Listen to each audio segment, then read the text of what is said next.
represent the shirt, but you know. Oh, for sure. Like, and you're not being paid. I would say that. This is a free advert here. If I listen, yeah, forget. Unpaid promotion. So, hey, everybody. Hey, Zeus here with the Sounds and Grounds. We're on our second season by some crazy work of the gods decided to hand us down a second season of Sounds and Grounds. My co-pilot and cohort and rhythm master and shred, the bard of shred of rum, Mr. Jack Costo, is in mixing and mastering hell right now for his next Seven Spires album number 4, and he could not join us, but he is here in health and in spirits, as it were. We have some lovely guitars here. One was gifted to me, some Spires history. Anyone wants to go on YouTube can see tons of videos with one of his guitars, as well as one of his customs that we just finished building. That's a prototype. It was also used in their newest album. So get the pleasantries out. We miss you, Jack. Have fun in the studio. Hopefully you can check this out in between mixes and in between mastering breaks. And we do you proud and do you justice. So we have 2 special guests today. First of all, my official co-host, she came one time to throw down and get silly. Kirsten Rosenberg from the Iron Maidens is here. So everybody say hello. Give Kristen her a clap.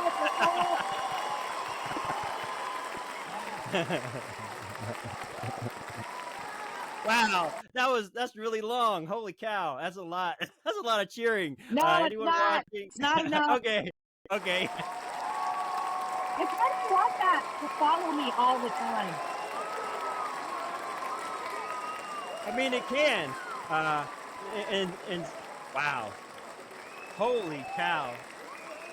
Wow, that's like 10 minutes. That's longer than our podcast. New for me. That's nothing new for me, please. Of course, instead of intro music, you just have cheering everywhere you go. Just you made it out of the house. You're wonderful. And also, our official guest for today is Shani Kimelman, also of the Iron Maidens. So thank you so much for stopping by and hanging out with us today.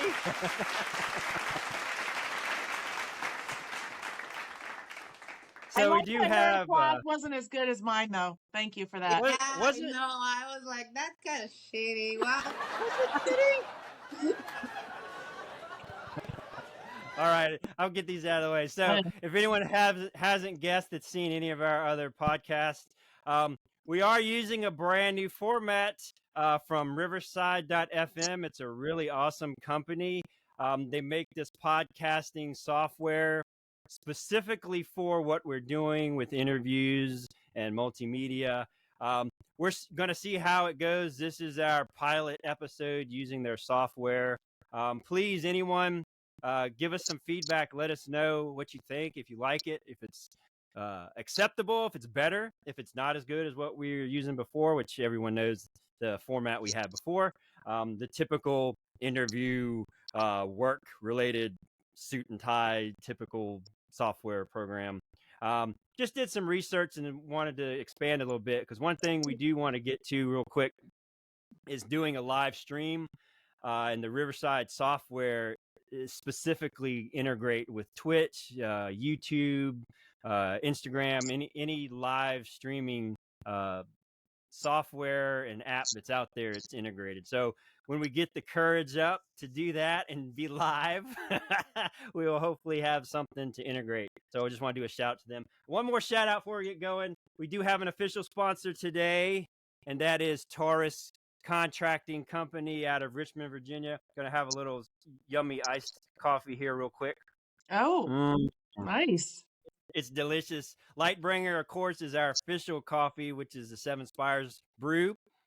We also have our own coffee hitting the market really soon, which is the Sounds and Grounds. And it's, of course, Blackheart Coffee, which is one of our lovely, lovely project businesses that we're so lucky to be able to continue doing and partner with many bands and animal shelters and a portion of both companies, Blackheart Guitars and Coffee, go to different rescues, shelters, rehabbers, anything to do with animals across the country, and also artists. We try to pair up with people that are doing what needs to be done, and as they say, trying to empty the ocean with a spoon, which is animal rescue and rehabbing. So shout out, to all those out there doing the good work. And of course, Taurus Contracting for being our sponsor. Anyone needs amazing contracting, home remodeling, building, repairs, all of that stuff here in Virginia and beyond. Please look them up, Taurus Contracting LLC, or message me if you have more questions or anything. But huge shout out to them. Thank you so much for sponsoring us. So now, finally, 20 minutes later, after the cheers and applause stop and fade off into the distance, Shani, welcome to the show. Welcome. Thank you. We really appreciate you guys getting up at the Hollywood crack of noon for us out there, which is early, 11 a.m. I know it's probably a couple hours for rock stars like yourselves to be up and about. But thank you so much for being here. And Kirsten, thank you so much for co-hosting. I work better bouncing my insanity off of someone I thought was slightly saner, but as we get to know each other, I think I'm maybe the more sane one. Yes, actually, good point. So anyway, I have some horrible, huge shoes that I could never fill. And those are Jack's shoes, but I'm happy to sit in and have some fun. Sure, a voice of reason against my voice of raisin, so to speak. So, Shani, let's jump right in here. You don't do a lot of interviews, so we feel very humbled and honored to have you here and taking time out from your crazy schedule of playing with Maidens, the Iron Maidens, and also want to get into, of course, your background and history. Moving here, relocating. So I did the deep dive. I tried to learn as much about everyone that I feel is interesting to have on the show. So you relocated here to go to MIT to do engineering, full scholarship for engineering, I believe, and recording. Is that right? To Berklee College of Music in Boston. Berklee, right? Okay, sorry. I get I think MIT music is Harvard, right? That's kind of what's nearby. No, that's the rich kids. Right. So first mistake Jack would have caught because he also went to Berklee, and of course I said MIT because I'm thinking Music Institute, and it's not. So that's on me. Apologize. I feel like we might have been there around the same time because his band's name rings a bell, and I think it's from there. Yeah. They all went to Berklee School of Music. They're all amazing for their age, in their 20s. The stuff those kids, I call them kids, anyone under my age is a kid, but the stuff they're writing and continue to do. I've been around music and musicians a long time, and it just blows me away, and it's directly related, I think, to what the school teaches. So you want to talk a little bit about the school? I know you didn't do guitar, which of course people ask you about, you didn't do guitar, but you said you wanted to learn something else, and you quote sucked at engineering or mixing and wanted to learn about that. So take it away. Anything you want to say about that experience and what you learned, if it was a positive thing for you and all that jazz. So it was my entry ticket to the States because I was in Israel and I decided that I want to move to the States, and I didn't know how I'm gonna do that. And my dad, who's also a musician, said that Berklee are coming for auditions in a few weeks. And then if I can get a big scholarship, then that might work, because That sorts you with a student visa as well. So I was like, okay, and Berklee is a good school. So so I wanted LA, and I tried to check for scholarship there too. But I tried MI.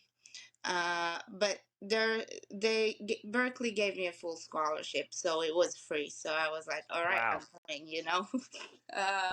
And MI scholarships are not as far as what they were covering. I couldn't afford the rest. So I went to Boston. I got the student visa, and after you graduate from, if you're not a U.S. citizen and you graduate from a U.S. university, you get 1 year to work in the field of your studies, and that's part of the visa. So that's also why I wanted that student visa.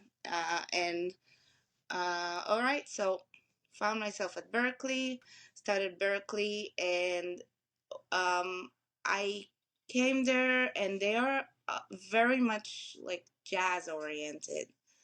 They're heavy jazz. Yeah. And what they were teaching, I happened to know from way back from home. So I tested out of 2 years of Berklee, and I graduated in 2 years. I was there for like 2 minutes. And I also hated Boston because it was so cold. It was Right. freezing as fuck. I'm not made for these temperatures. So I couldn't wait to get out of there. And I wanted to learn something new because the way they teach their, like, their core music theory, all of that stuff, I didn't need to do that. And also their guitar proficiency, I didn't really need to do.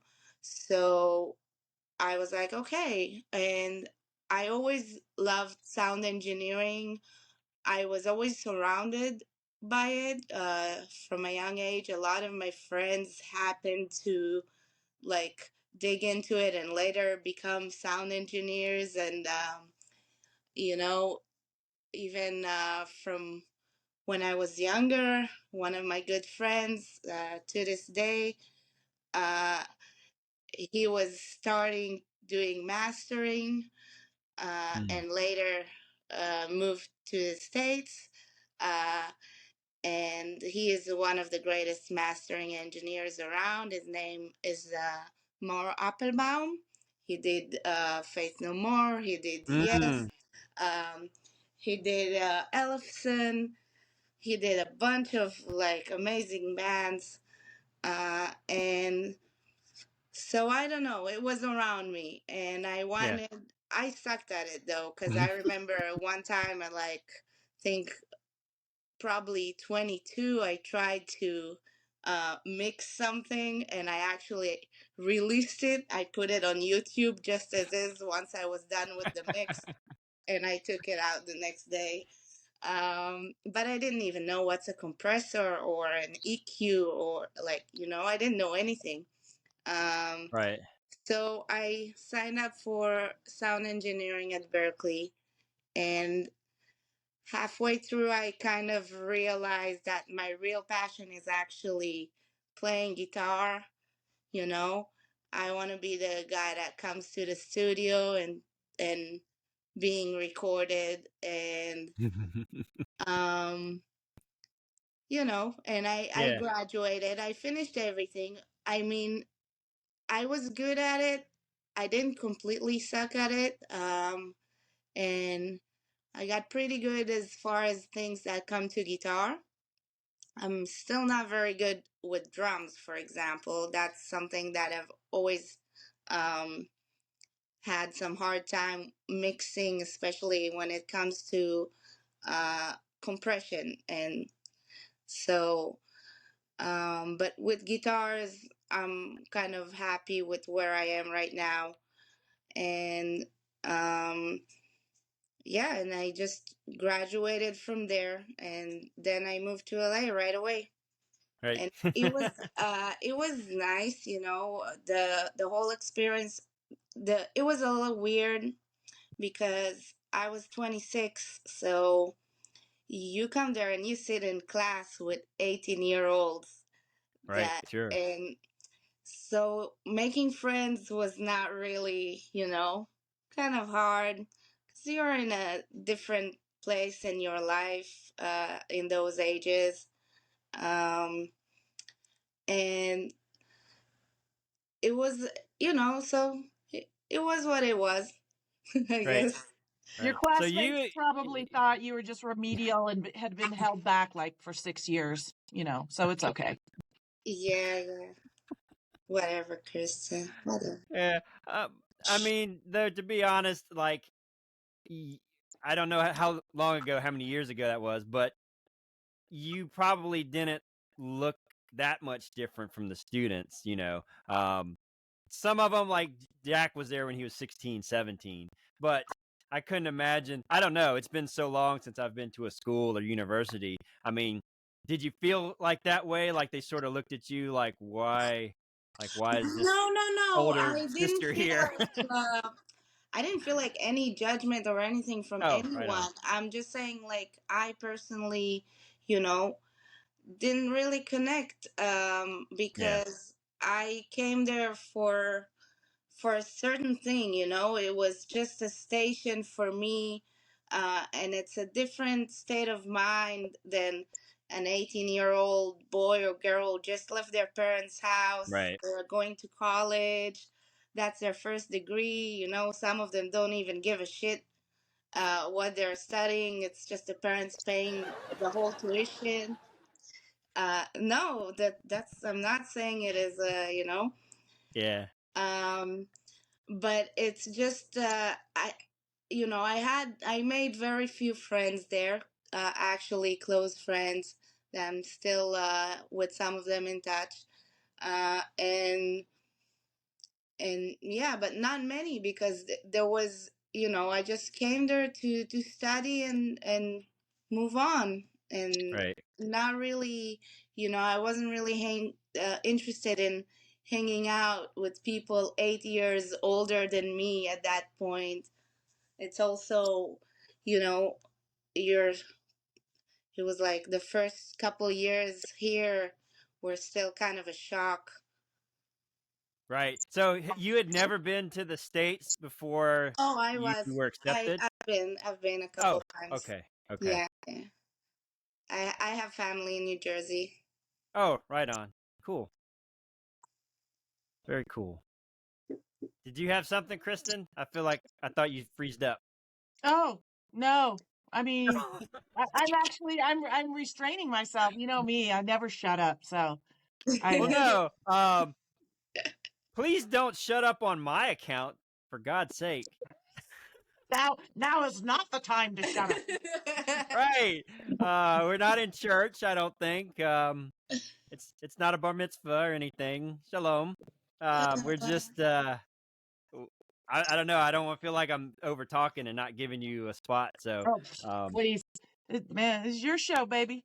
Well, you know what? it's Maybe our show. It's our show. You're all right, all co-host. right, all right. Yeah. Maybe it's a good time. I think there are questions about this, but maybe it's a good time yeah. to segue that yes, you come from jazz musician royalty. So tell us a little bit about your family, your papa and your brother. So they are both heavy jazz heads.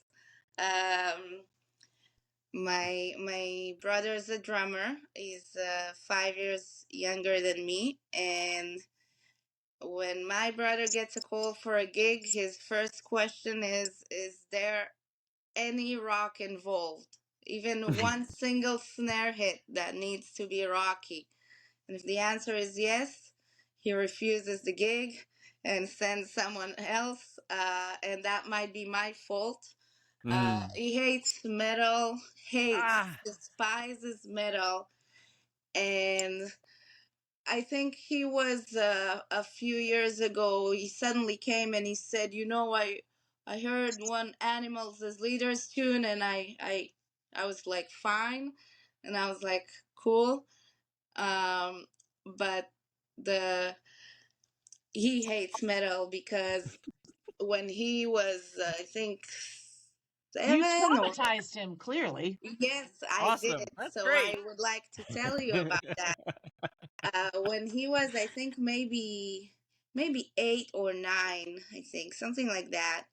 Uh, and I had the CityMan, The Walkman? yeah, but not with the Yeah. cassette. The CD one. Oh, CD The one Walkman. with the Oh, CD. I just dated Yeah, Yeah. myself. like the I, Walkman, but with the CD inside. But I The thought one she but that like said has the City Spotify. cassette, Man. I had that too. I was like, But what's a City Man? Is that a band in no, Israel? I've never heard of that. that's how we called it in Israel, and I never like this. It disappeared in the 90s, so I never had to translate it to English. So I don't know Yeah. how we got. Come on, it's like that portable CD players that Right. came after. I guess it's the Walkman, but like you know how the old Walkmans were with the cassette tape. Oh yeah, the yellow ones, man. Everyone Yeah, had those. You popped it yeah. But open. and then I have after one in a that, box somewhere. I love those. I see, guys. I'm more old school than I look. Um, then after that came the ones with the CD, and when I was starting to listen to metal, that's what I had. Mm. So I had Pantera's "The Great Southern Trendkill," um, Wow. and I I'll go love ahead and say it. That's like the worst, almost the worst album to start with. I loved it, and I loved the intro to that album. Yeah. And the very, when the very first song starts, and I came to my brother one day, and I was like, "Do you want to hear something wonderful and beautiful?"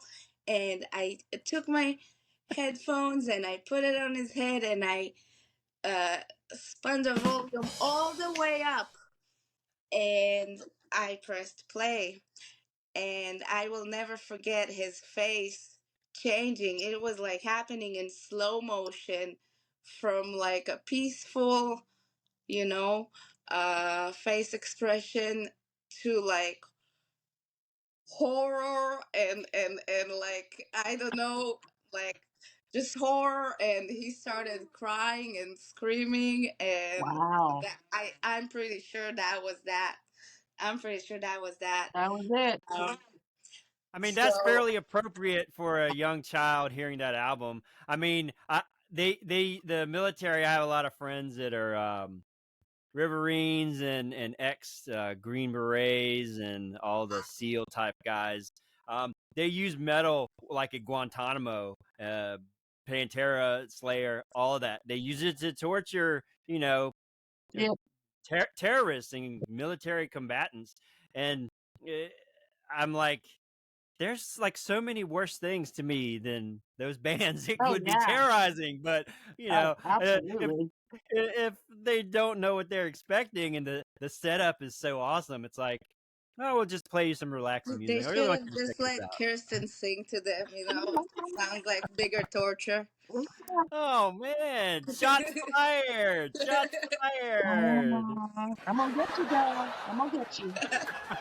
Will not be forgotten. Yeah. Speaking of shots fired, at least Kirsten doesn't fire shots at herself. Like I don't know, a door maybe. Whoa. Uh-oh, I don't walk through the doors, y'all. Mm. insider.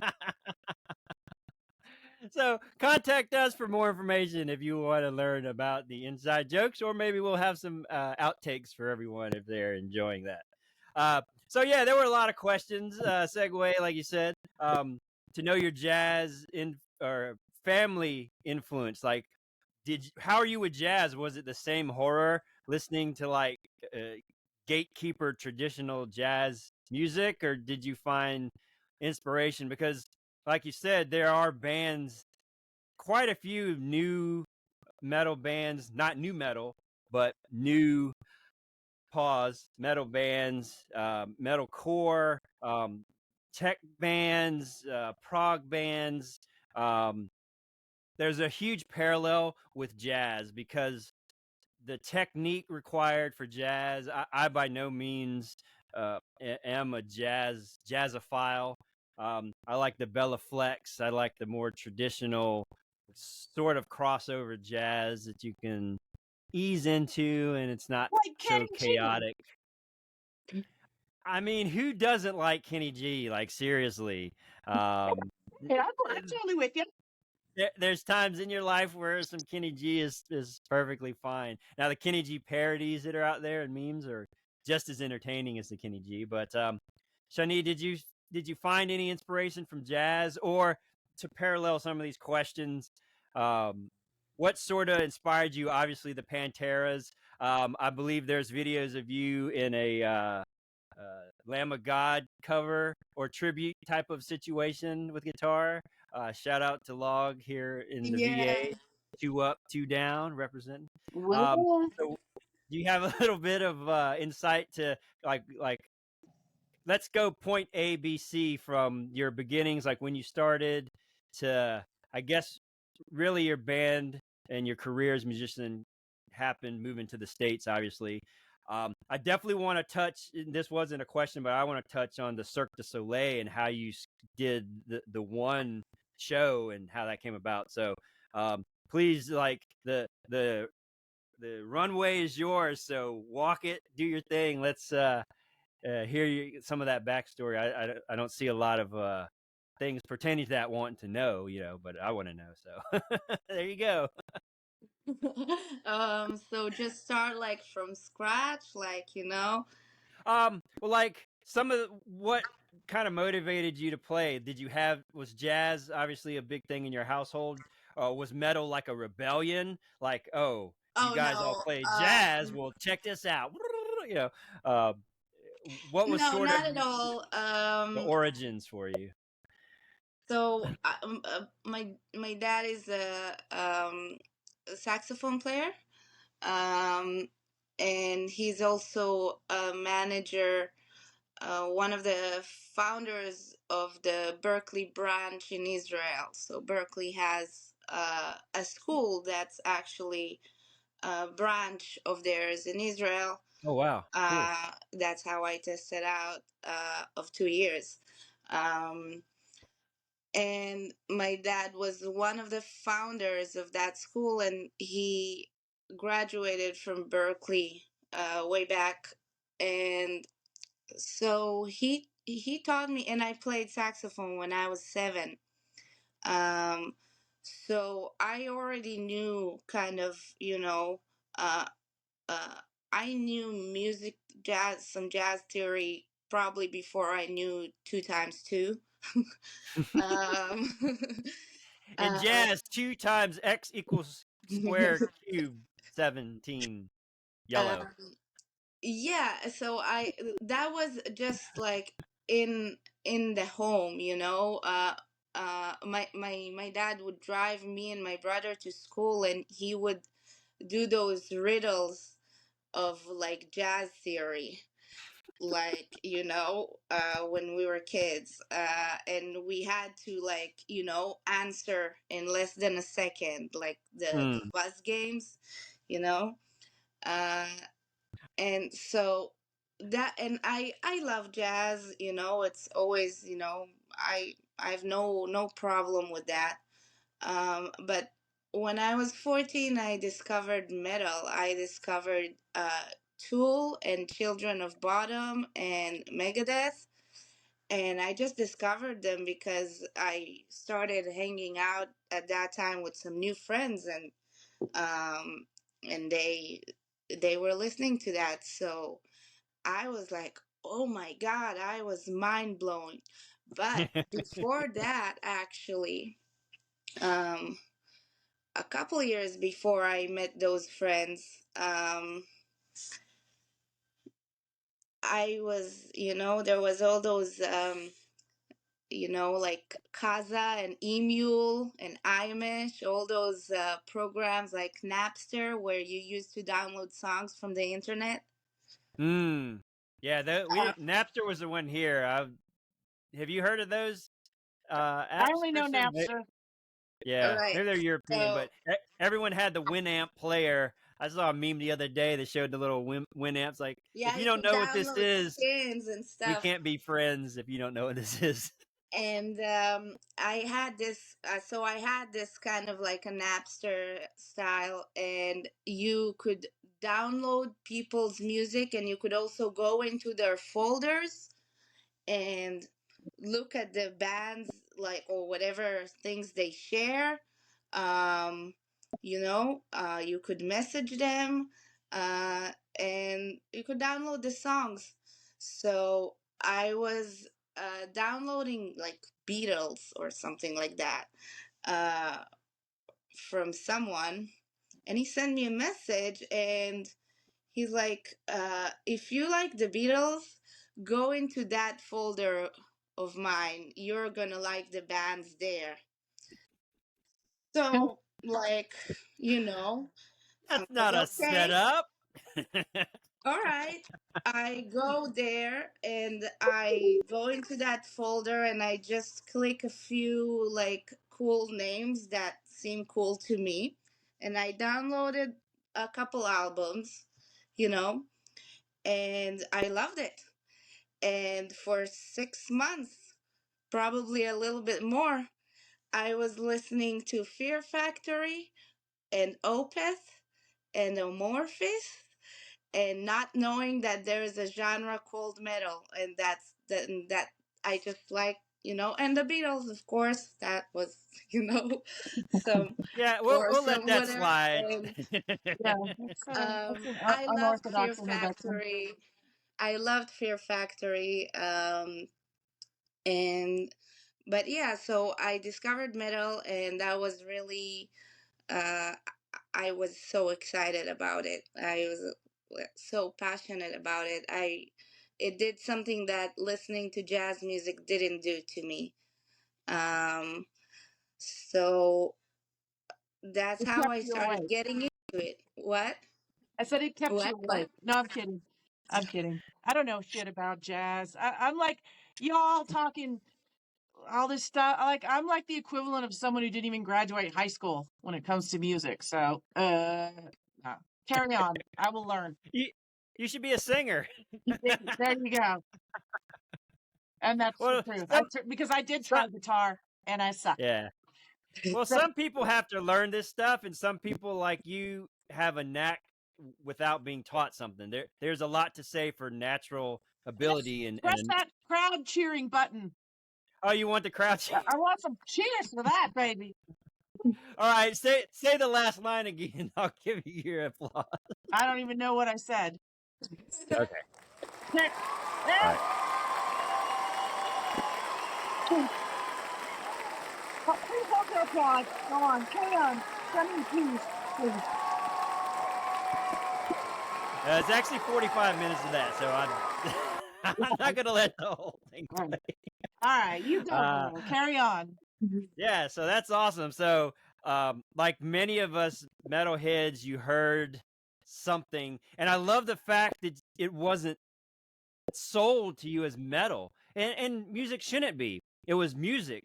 It had a beat. It had a rhythm. It had someone expressing melodically or subgruntally an idea with words or Yeah, it sounds. sounds like someone vomiting in the toilet. Exactly, and it's inspiring. I know. Yeah, I mean it again, saying it parallels something like jazz and parallels your classical, your opera. You hear something and it triggers something emotionally. Um, Jazz, I always think the guy in the beret and he's snapping his fingers. I guess here in the States, it's more of the 60s style psychedelic jazzy thing. And it's probably blasphemy to someone that's into like your John Coltrane's and your, pre, Miles Davis. Yeah. right. Which that stuff I hear and it's like, again, it's mind blowing. But am I going to sit here and listen to one of those old 78 records that like it plays in between the speeds is like an inch thick? It's like, no, I just want some metal or some, Some relaxing guttural metal. stuff. Not that crazy or jazz. Mm-mm. then you have people like Alex Skolnick. That's you know he's split like a Gemini. I guess is like he does these amazing jazz. Like he has the AST, his trio, and then goes and tours with like one of the bigger thrash bands, from the Testament. late '90s. Yeah, so that's an anomaly, but there's a way for those two to coexist. But there's not a lot of people doing that sort of thing.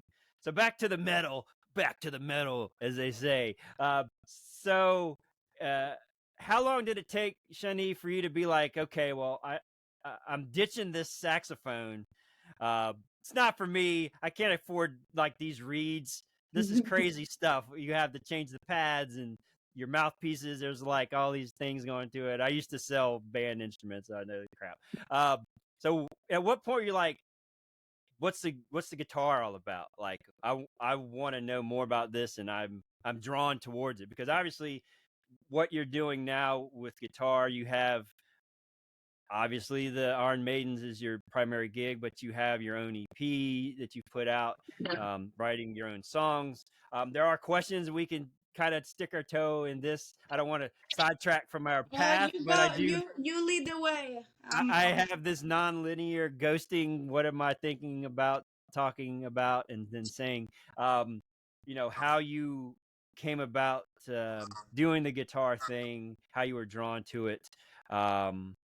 Obviously, it was metal, but you could have been drawn towards drums or singing, or what was it about the guitar you heard that you kind of felt attracted to? So it was probably like around the time when I was listening to Children of Bottom, and they have all these leads, and I would like Shout out. sing all these leads, and and basically just for like just sing all these leads all the time. And that's when I started bugging my parents about learning guitar. And the saxophone I ditched when I was 10 because I was more interested in riding the bicycle with my friends outside and not playing a million scales a million times, but yeah, so I started like telling my parents that I want to get guitar, and they sent me to a teacher, and he was a jazz teacher. Of course. And yeah, um, he was one of my dad's friends, and he didn't know how to teach me like any metal. He didn't even know what it is.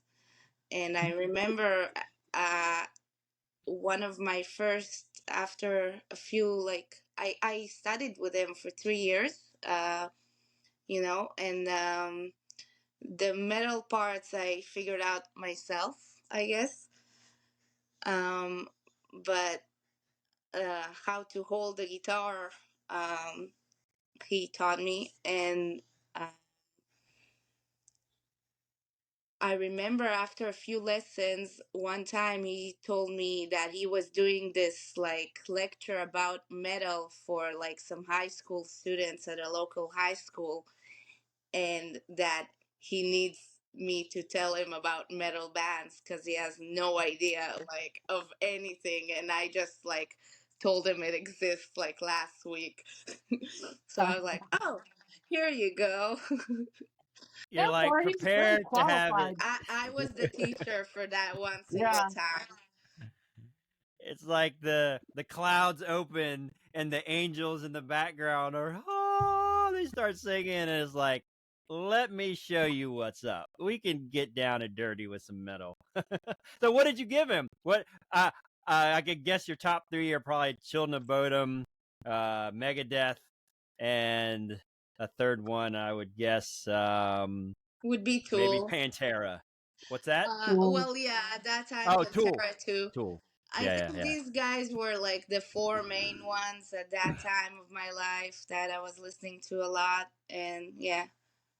So there you go, kids. If you want to have a wonderful career playing in a Maiden tribute band, go get your Tool, go get your Cobb, your Children of Bottom, Yeah. get you a little Megadeth, little Opeth, little maybe some Pantera on the side before Trend Kill, definitely before reinventing the steel.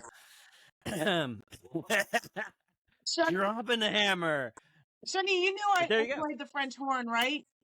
Did we ever talk about Yes, that? I do. Do Yeah, you have that? Do you have that with you? I don't, but I want us to start a duo, a brass duo. We can make a brass metal duo. Yeah. I would It, love to. Maiden songs, brass Maiden songs would be amazing. And Or branch listen, off. Do some Tool and some Priest. I don't have a saxophone here in LA, but I do have a bunch of reeds. That's a long story why I have them, but I have them.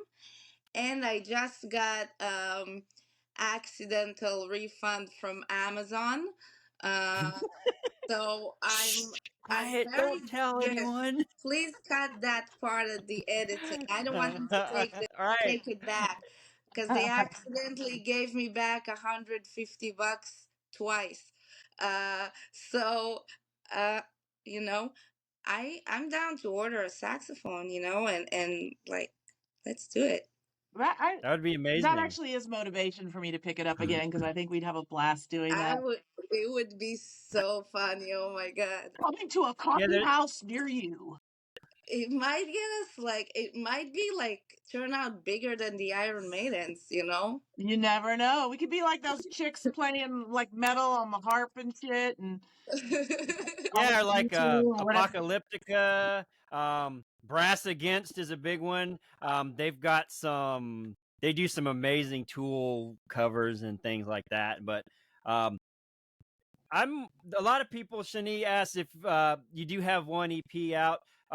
Do you feel any desire to write more original stuff or create another EP or album or solo album?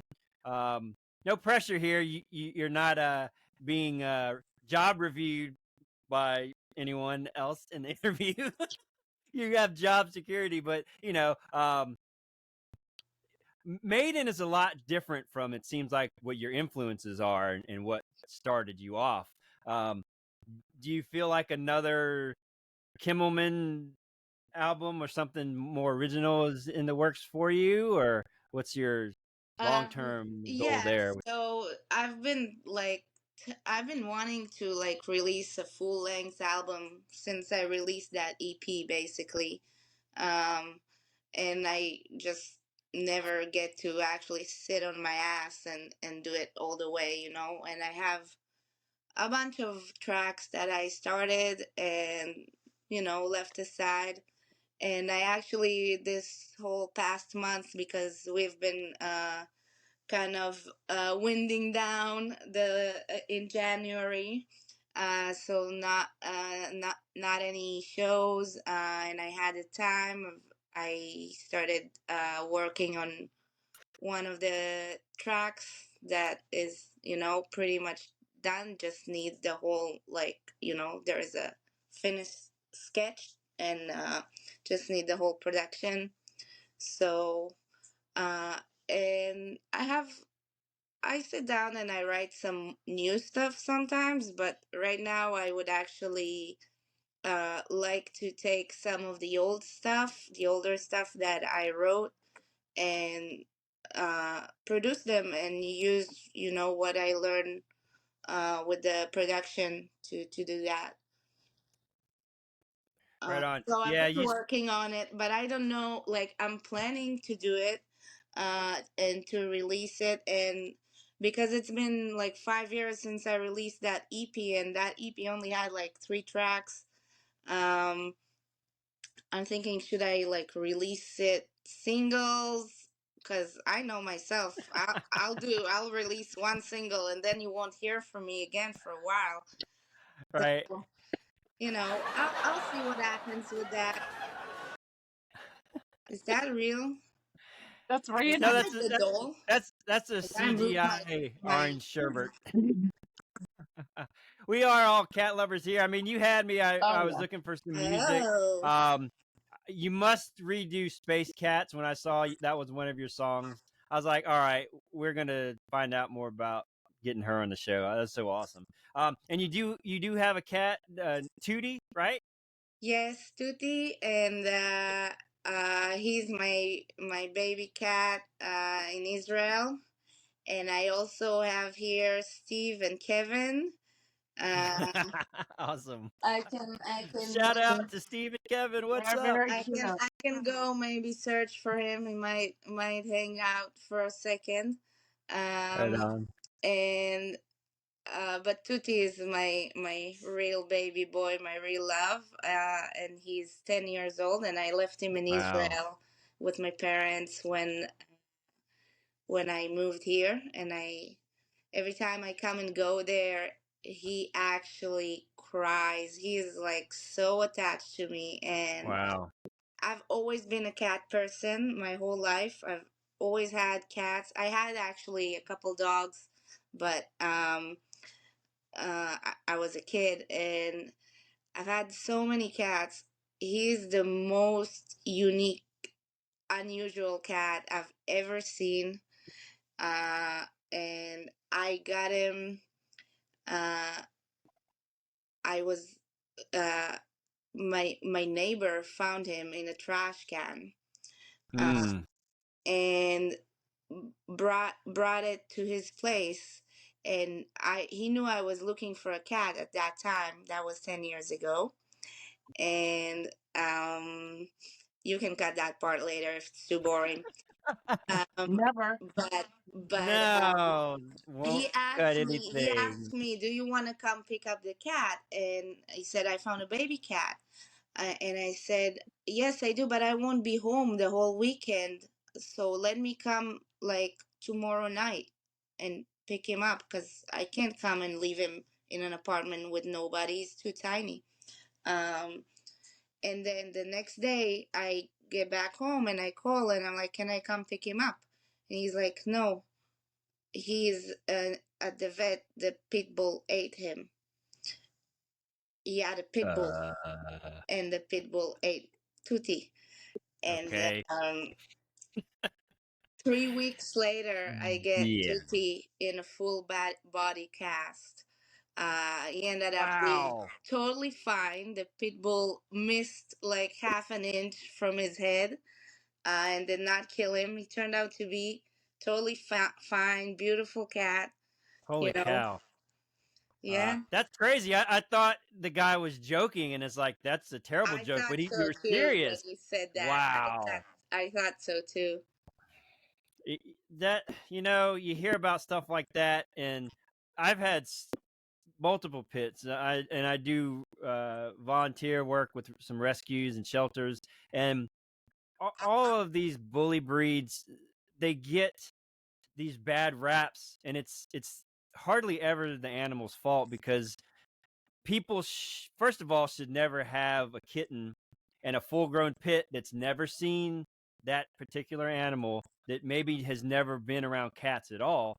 Like, they shouldn't even be anywhere ever near each other in a situation. And I know stuff happens, maybe his pit got out or something, but the first thing people are gonna think is like, oh, the dog's bad, there's something wrong, And it's you the know what dog's fault. I would add on to that, um, like the breed in this situation has nothing to do with it. That could have Right, been Yeah, right. a German Shepherd, a Dalmatian, a Lab, Mhm. any dog that could have any happened there. dog. But so many Yeah. pits are excellent with other animals. So it just depends. But Yeah, yeah, no, Right. Sure. Sure. it's not about the dog. But the thing is, I got him in full body cast, and I had to feed him antibiotics 3 times a day, uh, and really like be with him. And it was great because I was just got fired from a shit job I had at the time. So, um, you know, I was like all set for like in my home for a few months. It was great. Yeah, bonding, and nursing a living creature back to health, like there's no stronger bond than you formed. And, they remember, and he knows that and senses who you are. So he's always going to be like, attracted to your aura, so to speak. Like he knows who you are and when you're home, and unfortunately when you're leaving. But with animals, with cats, we don't know how their time dilation works. Like he might think you're only gone a day. Hopefully he's not Oh looking no, at he time knows. the way He we are. gets mad at me. And you Yeah. know what? I know this, like Steve and Kevin knows, because every time we tour now, they really know when I'm gone. Uh, they get kind of upset. Yeah. Well, Kevin doesn't really get upset, but Steve does. I don't think that all out of all of our animals here, nobody gives a shit except for the dogs are like happy to see me. Everybody else is like meh. So Oh, come on. Your chickens and stuff have to that come you up know what? and be I'm the like, treat lady. Everyone's excited because I dispense food, and that's fine. If that's the only way I can have their love and yep, affection, I'll take it. I'll take it you that way. take what you can get. Yeah. Well, that's awesome. I'm glad to know. Thank you for saving him and nursing him back to life, and making a difference the rest of his life, to have survived, because so many people would have given up or not even went through what they might perceive as the trouble of They that. would have But, had him euthanized. So right. So, and your friend also for finding him in a dumpster. I have several cats that's where they were found. They were born literally in a dumpster, like down in Virginia Beach, and some of the cat rescuers, we had just lost a cat, a black cat, and he was like between 23 and 26. We don't really know how old he was. But he had passed away just from age. And about 2 or 3 weeks after that, our friend that does animal rescue come in and had a little cardboard box. It's like, here you go, here's your new kitty. And our cat, his name's the Bandit, little black cat. He's like a Bombay, so he's like a mixture of a couple of different breeds. But she found a litter of cats in a dumpster, and they had all gotten adopted except for the black one, because black cats are harder to adopt for some crazy reason. And she knew we had lost one, and she's like, here you go. And he's now, I think he's like 8 or 9 years old now, and he's just the best. He's like the best cat. He's the most chill. He's affectionate like no dog has ever been that I've had. And I've had, multiple animals. My first American Terrier, his name was Diesel. I've named products after him. I have coffee that's Diesel. I have a bass that's called Diesel, which is also my brother's nickname. So their essence lives on no matter what. I have a tattoo. When he passed away, I got a tattoo of him. But the Bandit, our cat, he acts. It's like he's a human. I think more of our animals are taking on human traits. He talks to you in all ways except speaking English. They have their own languages and sounds, and they're teaching us as humans, this is what this means. You need to learn what I'm telling you right now. So cats are amazing. Big shout out to the cats. We love the cats. We are the cat people, and we're taking over because there's nothing more metal than cats. I find more and more people that love cats that are metalheads, and it's amazing. There's like calendars and message boards and groups, cats and metal, everywhere you go on social media, and it's so awesome. Transitioning from cats into food, we had mentioned. Someone wants to know about hummus. Is there a hummus story with you? They want to know if you can make hummus from scratch. I mean, it's like 4 ingredients. Is there an inside joke, Shani, with the hummus, or is that just a random thing? Let me interject. This woman Please. is a very discerning taste when it comes to hummus. Hummus. Is it? On our rider, That's how you pronounce it. on our rider, we have hummus on it, and we'll get like I saw that. yeah, you saw it. Did you see it? Sabra or whatever the brand is, common. It's okay. Yeah. And yeah. Shani is like, this is shit. This is Right. not proper Right. human. So anyway. So what's the deal? Please, 2/3 of us here are plant-based eaters, and here's one of our little babies. Yeah, this is Lala. She's the little sister of our other baby. What a she's cutie. she's gonna be 17, and she couldn't let the screen time be given away to a little orange meathead that Kirsten has. He's a Her meathead. cat. What's your cat's name, Kirsten? His name is Randy, after Randy Rhoads. Randy, after Randy Rhoads. Yep. God bless you, Randy. Yep. Got to do another meathead. cheers. There you go. Yeah, I've got a little orange meathead too. I don't know. We could do a whole nother show on that. I know, right? Talking about cats. So here on the podcast, we're going to talk about humus. Humus. What's the secret? I would love to know, because I consume probably at least a pound of the lovely. I never tried making hummus myself. What? No, I never tried making it. But it shouldn't be too complicated.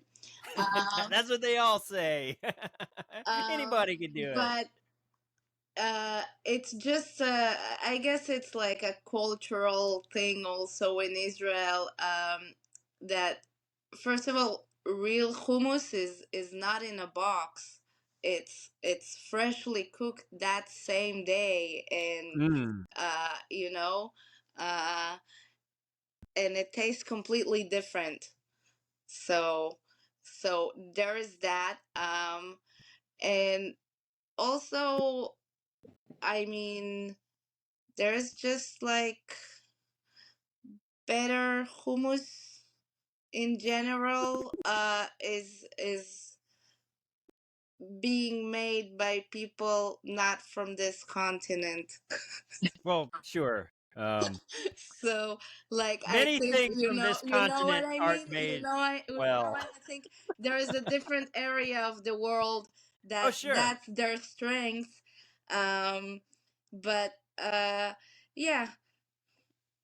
So my finicky side, that's a word I learned from you, just doesn't like boxed hummus. Right. I mean, is there one you would recommend that's passable?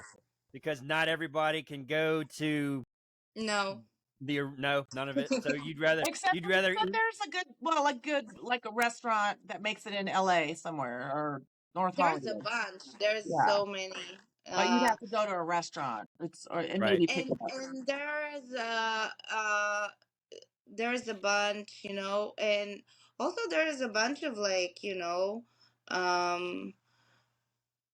authentic restaurants that make hummus, and I have stuff to say about their hummus. It's like, I just have stuff to say about hummus. It's like I'm a harsh critique. I'm a harsh critique. You are entitled, girl. You are entitled, and I have much respect for your opinion on that. And you turned us on to Halva. She brought some to our house. Are you familiar with that, Zeus? Do you have some left? No. Oh my God, no. And Wences loved it, and he is very finicky. Did he eat it with a spoon? With a little knife. Yeah, and I had to stop myself, because I'm like, are you gonna eat this? He's like, yeah, I like it. I was like, well, hurry up and eat it, because it's just sitting there, and I'm eating it. No, so good. So what is that? I don't know what that is. Sesame seed paste, sweetened sesame seed paste. And it's like tahini. It's like tahini, right? Yeah. Except but it's a dessert. It is it's sweet. Like, yeah, it's sweet. It's kind of like a dessert. And you know what? Now I looked for it, and the stores where I shop out here in Palmdale, they don't carry it, because I would keep getting it, and that it's not cheap either, because it's nut based. You can find it at some of the Ralphs and the Vons or Smiths or these guys in the kosher aisle. Yeah, but not in every store. So if there's two around your house, maybe one will have it. I'll keep looking. But I'll yeah, get you that was a a tack. winner. I'll get you a little tack. Okay, give me. I'll pay you back. Give me. I found one Ralph's next to where I live that has like 3 aisles of stuff from Israel. I was like, oh. Oh wow, right on. That's awesome. So what do you do when you're in BFE, Indiana, and there's probably no authentic Mediterranean restaurants? Do you have a substitute? You obviously She have to eat suffers. something. Let me tell you, she suffers. Why? I think like usually it's some kind of a mac and cheese, you know. Right. I'd like something really healthy and natural and plant-based. No, here's cheese and processed Right. wheat You and Kristen, flour. you would like it. Right. um, We will convert you to Americanized garbage food as quickly and as steadfastly as we can. But I'm just saying, yeah, I'm kind of like mentally prepared to eat like shit. uh We to, we yeah, took Whatever. to eat we shit Road on the road food. we basically. took her to her first Applebee's. But yeah, Oh yeah, Lord, I never been to Applebee's before. did you at least film that? That I sounds know, like right? a YouTube I video don't Could have like waiting been. to go Applebee's, but viral. I liked BJ's. It was alright. Oh But yeah, we took her to Applebee's, I BJ's, just didn't right? like. We always on the road. We're always trying. Well, it's mostly like Wanda, our bass player. She'll kindly take it upon herself to try to find somewhere where there's something for everybody. So usually means like Right. pretty, pretty much Oh, everybody's food is mediocre to Texas shit at best. Roadhouse. Texas Okay, you Roadhouse. like the Texas That's Roadhouse? that's my new absolute favorite. Okay, Actually, well, let's I see. love it. I mean, that's a pretty good one. I mean, I ate there quite a bit pre-veg. The addictive, the cinnamon butter rolls. I mean, that's anywhere in the country you go, and that's like everyone's addiction. Like, there are worse things to be addicted to, obviously, but yeah, you can pretty much go any state in the union here and find a Texas Roadhouse. Well, So, hell, I think Cinnabon is onto that, right? They know. They heard. They got the memo. right, Yeah. right, yeah. Makes everything better. It's like one of those magic spices that you put a little cinnamon and something. It's like, oh yeah, that's what it was missing about Is it? that. Yeah. I would think you would almost travel. You know, if people don't know, Christian is staunch supporter of the vegan lifestyle, not just diet. And it's not a diet for those interested in learning more. Please reach out. I would travel with like a suitcase of hummus and pitas and olives. I'll sit and eat like a charcuterie board, however the hell you say it. It's like salsa, olives, pita bread. Like, I love that. Like, I could eat that every meal, and That's some good food. I don't feel like Kirsten garbage travels with afterwards. beans. I do. I Right, bring them. right. And I used to bring a can of beans, but I've had my beans confiscated by the TSA, and I would lose my shit at the airport. You don't. Well, you probably do understand. Like it's like my can of beans. I'm not like really. I'm gonna bring the whole plane down with this fucking can of beans, this can of Well, veggie chili. I mean, if it's under the weight limit, it's not a liquid. You No, should it be is. fine. Or You can't take it through as a carry-on. Believe me, I know, honey. You can't take like it what? on as a carry-on. Now, You tried in every state and it ain't and I mean, Oh happening. my god, I've caused scenes. I'm So crying. now I'll take my beans, whether Is it's my a can makeup or a going? bag of beans, and I put them in a check bag. Yeah, that's what you got. But I do also travel with my vegan jerky, which to some smells like dog vomit, but I think it's That's not delicious. your personal assistant or roadie, right? That's actual food. Well, yeah, right, Your vegan exactly. jerky. Or actually, it could be your tour manager, right? You telling me your tour manager is We have like vegan? no, hell no. The guy, No. our main crew guy, no, not him, but another crew guy that we've just started traveling with. He's amazing, and he is hardcore animal rights vegan guy. Right So on. there's Awesome. that. No, but our other beloved crew guy who's been with the band longer than I have, no, he pretty much will eat and delights in eating any dead thing you can think of, any dead animal you can think of. So, unfortunately, but he's a good guy Yeah. otherwise. Great. Yeah. Awesome. Yeah. So shout out to being good other than Yeah. eating murdered, tortured animals. Yeah. Thank you for that. Anyway, we'll transition on out of Yeah. here. But is that Kirsten and Shani? Also, this is interesting. Is that probably your funnest? What's your funniest moment in TSA?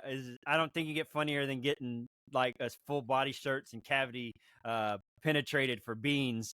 But do you have some other amusing stories? Or Shani, do you have something TSA or travel related that's interesting, funny, sad, scary?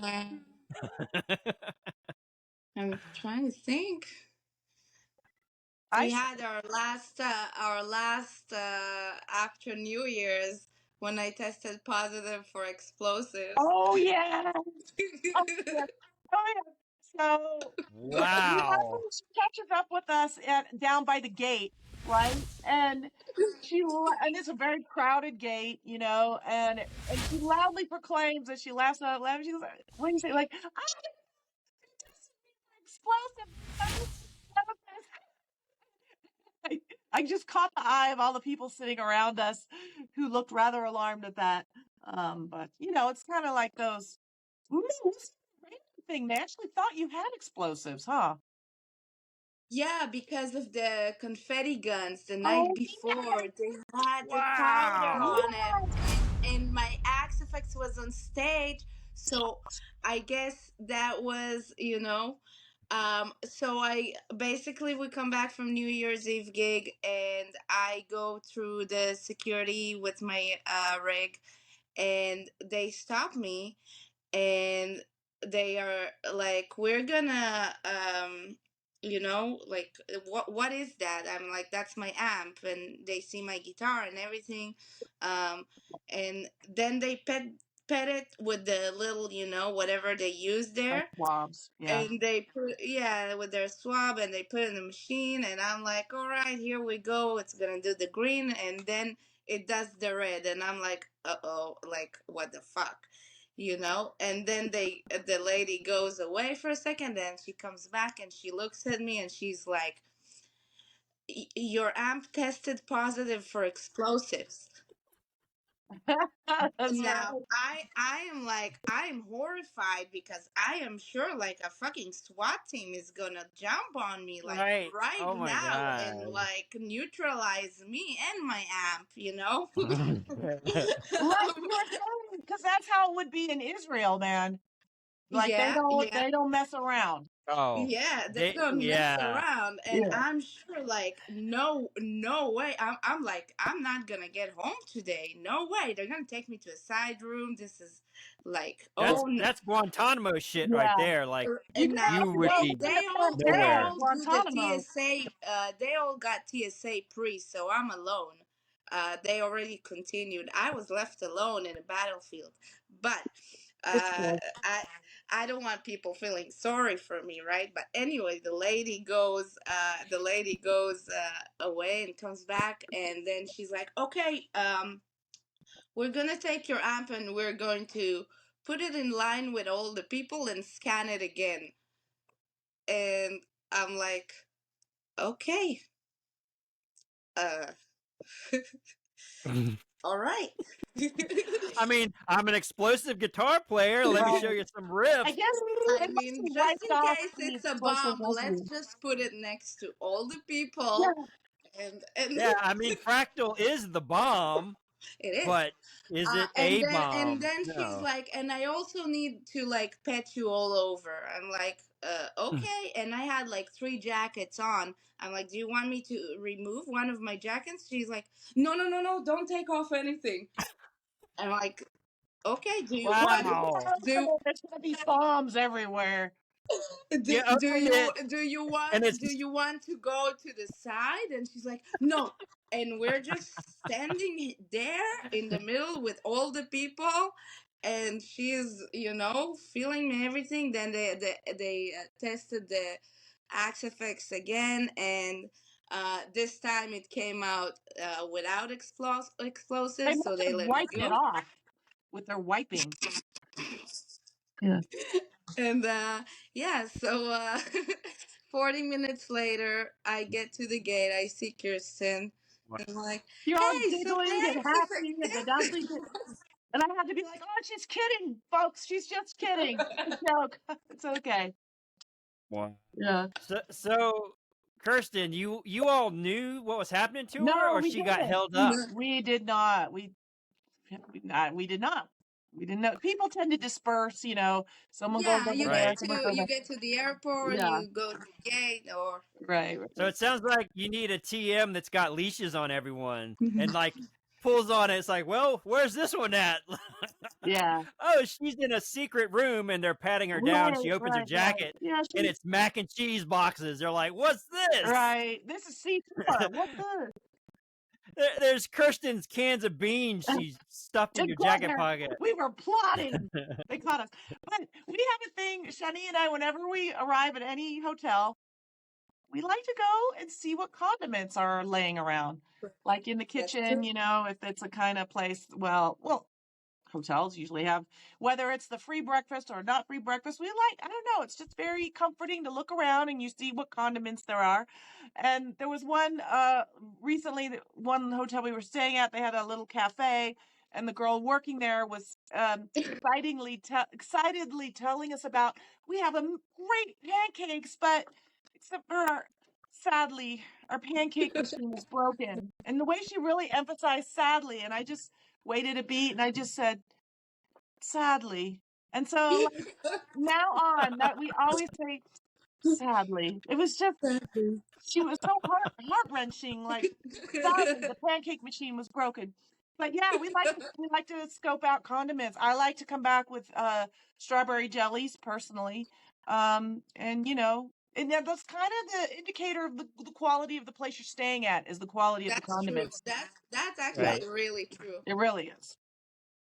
Right. If there's marmalade in a jar, it's a primo spot. You're like, yes. yeah. Well, there was one that they had little flower seeds. Oh, yeah. And I took some, and they are growing now. They're outside. Yeah, that was classy.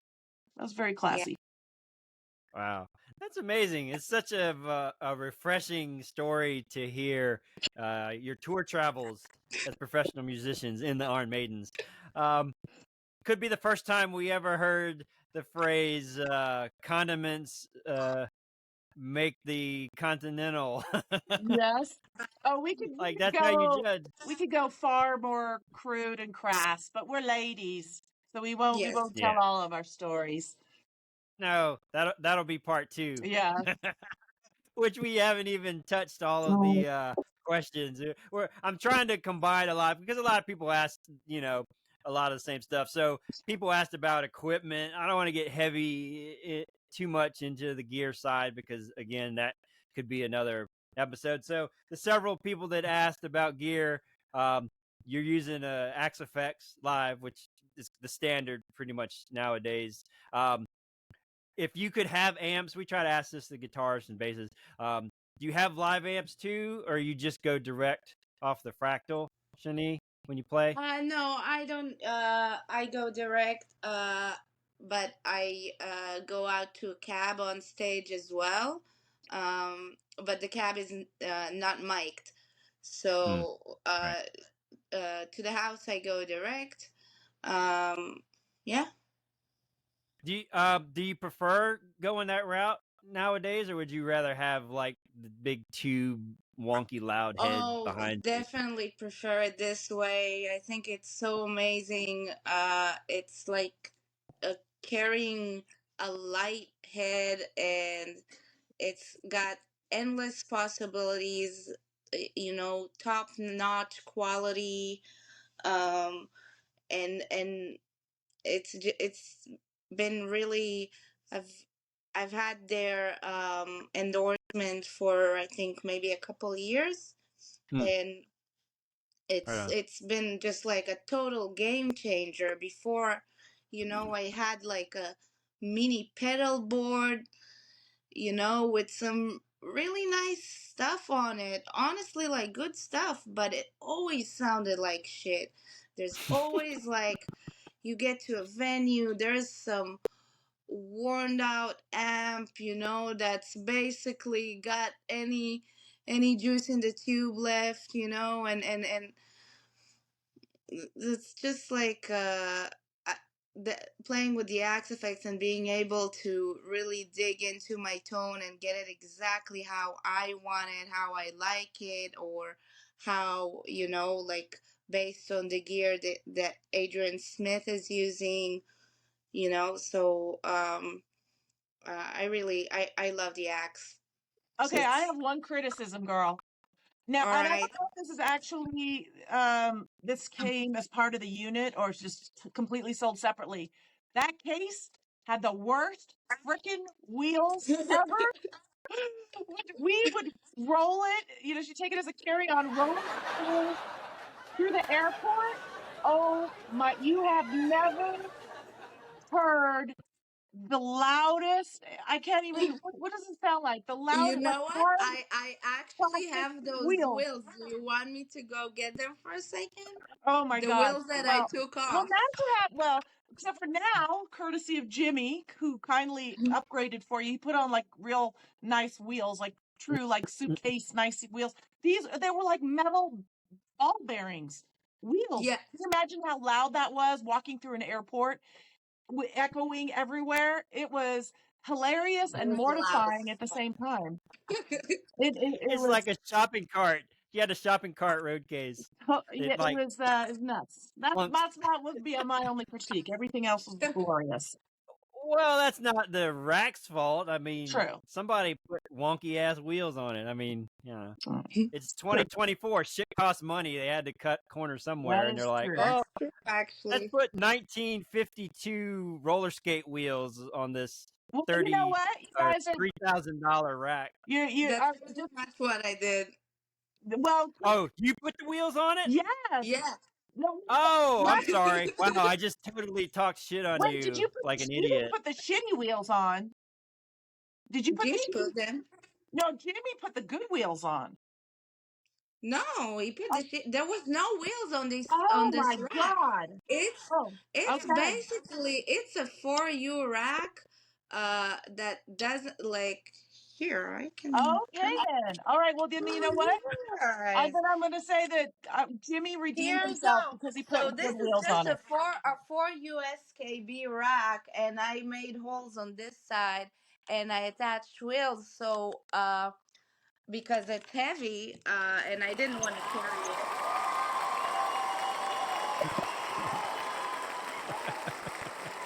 Yeah, you shouldn't buy touring road case wheels from IKEA. There's my tip for the day.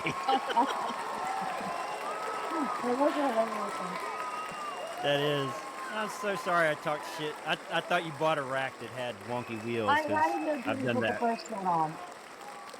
Bad Jimmy, but then Well, he upgraded, so good Jimmy. It's all good. you live and you learn, right? Always ante up for the good Oh yeah. shit. Well, that's great. So I like how you name dropped a little Adrian Smith. So we can sort of just skip to the good stuff here. I do want to get into sort of your Cirque du Soleil run. A lot of people probably don't know. You did the one stint in Las Vegas where they do all Michael Jackson awesome songs. Mm-hmm. I watched a few videos and I was like, that's not her. There's no way. Because you got this full costume and garb and you're playing some crazy, it looks like something Prince would have for a guitar. It's like points every which direction, almost like a ink blot test mixed with a compass. Long story short, is there an easy way to get into how you got the gig and what that experience with Cirque du Soleil, and then just kind of go into the Maiden stuff, which we sort of are saving everything for the end here to really talk about what the majority of people probably know you for, So you're welcome to tell everyone what they want. I didn't really see a lot of questions for you from other interviews and whatnot that even touched the Cirque du Soleil stuff, which is awesome. If anyone's ever got a chance to see any production that they've done, I don't know. We saw one year. I'm not sure what it was. It might have been a Lion King version, Cirque du Soleil or something. It was crazy. It was just like, you just sat there with your mouth open the whole time, like, what am I seeing? Is ridiculous. But yeah, what was kind of your transition where you went pretty much from Berklee? Did you go directly then to the one gig with Cirque du Soleil and then Maidens, or was there, like, what's the steps you kind of took? No, so after Berklee, I went and I lived in LA. I moved to LA right away. And I moved to LA in 2017, end of 2017. And I was gigging locally, and I actually subbed for Courtney one time in 2018, way back with the Maidens. It was, I think we ended up playing maybe 2 gigs because there was a thing. And yeah, and then I auditioned for a different Cirque du Soleil gig. And they liked me, so they kept sending me emails if I want to audition for different shows. And every time I would audition and never hear back, and a month later, same story again. And I'm like, okay, but because it's Cirque, I kept sending those auditions whenever they were asking, and then they sent me the Michael Jackson one, and I did the audition, and then they brought me for another audition, this time in Vegas, like when you actually had to be there, not a video audition. And I moved to Vegas to do that, and I was rotating with Shireen Siavashi, who is a great guitarist and a sweet, sweet person, and you guys also know her. She also filled in for Courtney in the past too. So yeah. Yeah. Right on. So I was rotating with her 6 months every time, and then the pandemic started. So I did 6 months. I did my my run with Cirque for 6 months. And every time it's 2 shows every night, 5 or 6 days a week. Oh, we got a guest here. Baby.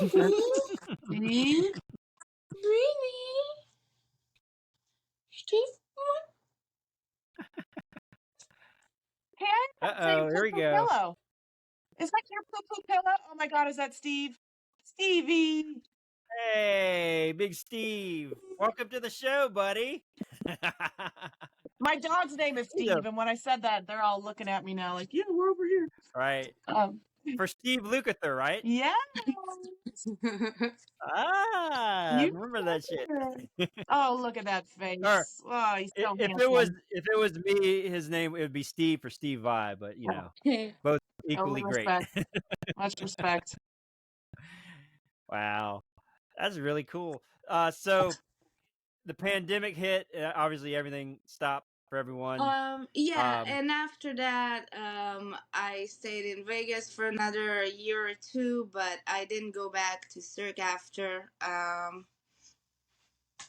Yeah, and the whole experience with Cirque was absolutely amazing. The whole production, it teaches you so much about being a performer on stage versus being a musician on stage, because you do the exact same thing every night. Like nothing changes. And so it was very interesting. It's great how things work there, and in the Michael Jackson show, basically you are the only musician on stage. and the rest are acrobats and dancers. You know, they got a whole different thing going on for that. So it was great being part of it. My whole family came from Israel to see the show, and I think it was 2019. Right. Yeah, 2019. They came. It was awesome. Right on. That's so cool. Wow.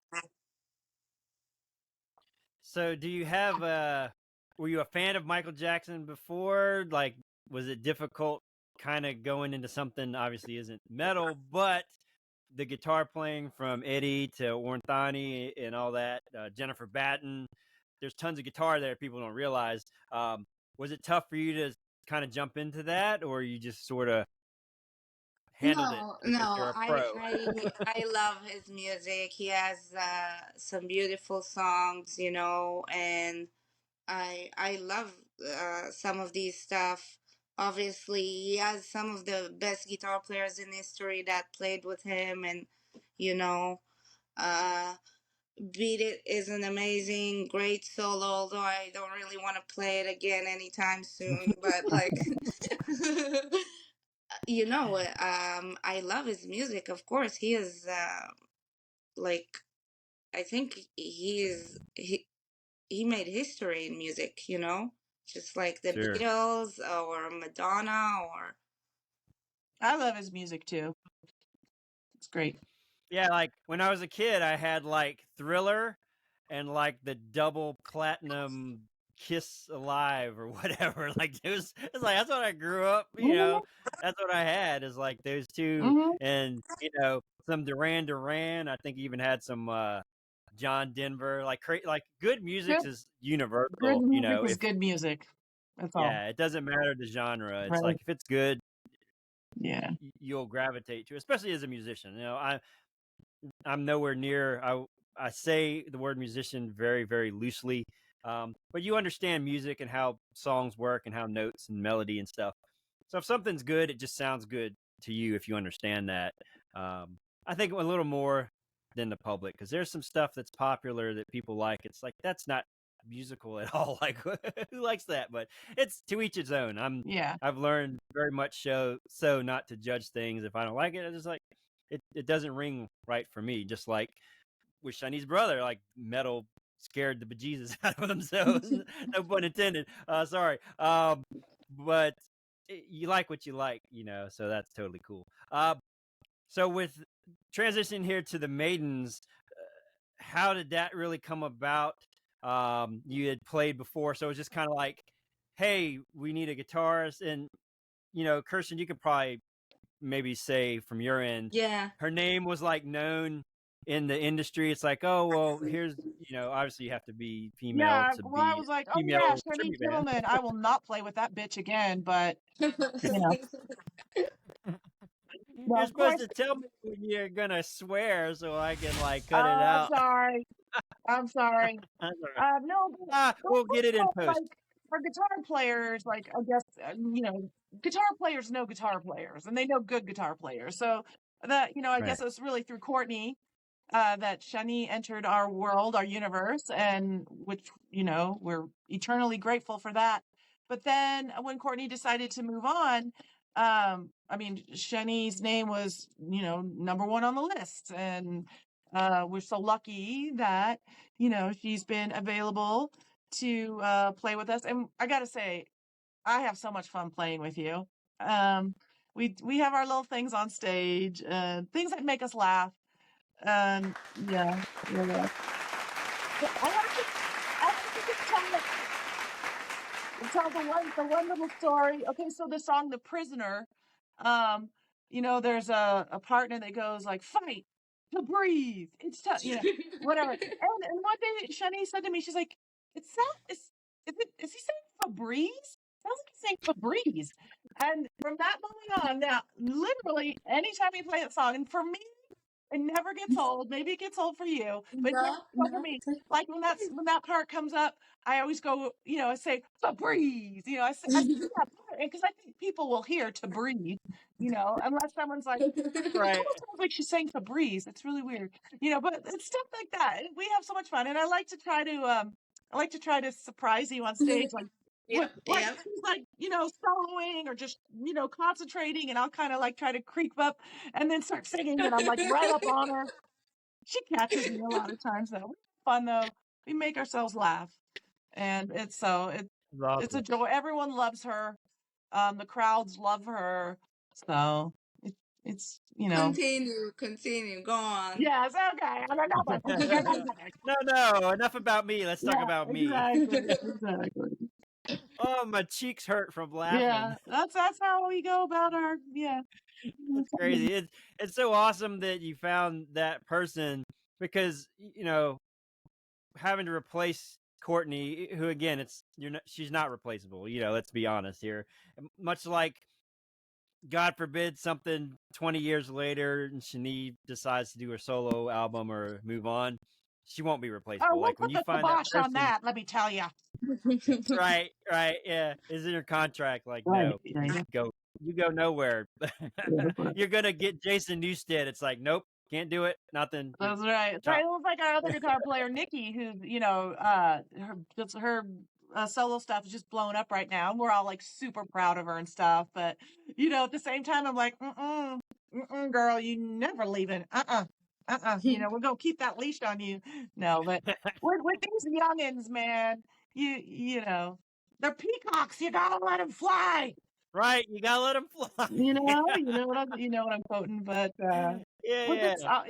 happy for everyone to just be a part of this project and have fun with it, and in Shani's case, be so talented. She makes it look so easy. Total bitch. Thank you. Makes it look so easy.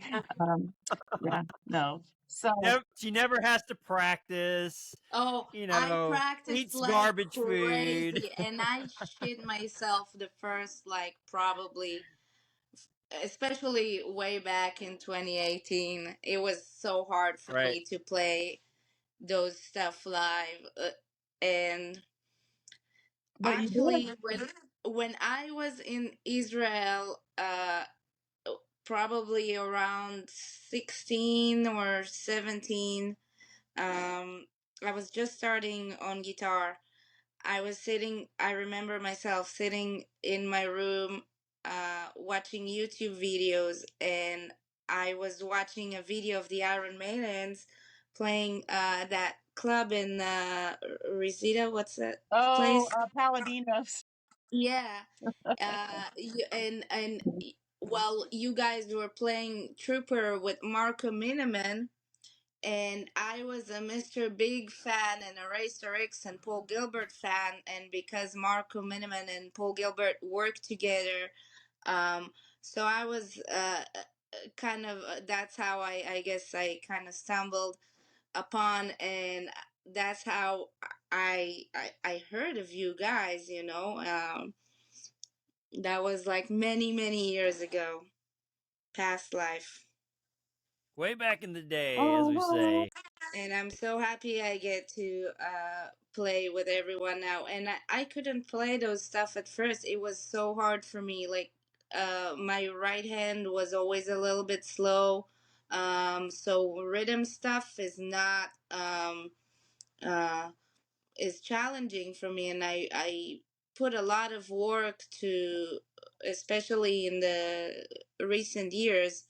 I look at Nikki, her right hand is absolutely amazing. It's like a machine. And not just her right hand, obviously, but I couldn't play those stuff at first. I was practicing every day the set list for like 3 hours every day, and then we got to the show. Linda starts all the songs like twice as fast than they were recorded, and I shit myself, and that's it. The show is done. And there are people that pay to see that now, unfortunately, in 2024. So yeah, it's a win-win for everyone. I'm happy with myself because by now it's actually a lot easier to play. Well, you make it look very easy. Thank you. It's the practice. And, people maybe that don't play guitar, and some people that sort of play guitar, they may think Maiden stuff is kind of simple, because it's not rhythmically everything's pretty much 4/4. It falls in a certain time, but yeah, no. Dave Murray and Adrian Smith's right hand, the gallops where they're matching what Steve Harris does with his, he's got 4 fingers doing things, and with a pick, that's just one pick. So if he's doing a triplet gallop, it's like you got to match that with a lot more mechanical energy. It's not easy to do for someone. I was lucky because Maiden's one of those bands when I was learning how to play metal as a kid, wanting to learn how to do stuff like that. And then you see the influences on your Panteras and Metallica and stuff where there's just the right hand is driving that sound, is awesome. And there's so much comes from learning how to do that and being precise. It's very, very hard for anyone that wants to learn to play guitar and metal and be proficient. It's like just get any Maiden album and a songbook of notes, and see what's going on so many songs like that. Because, I mean, let's be honest, as lead players, there's not a whole lot going on that's nearly, to me, as challenging as those rhythms, and that's maybe more of a UK or British thing, because like Priest is the same way. Their rhythms and some of their time signatures are so challenging, and then the solos are more blues based, kind of, it fits what's going on musically.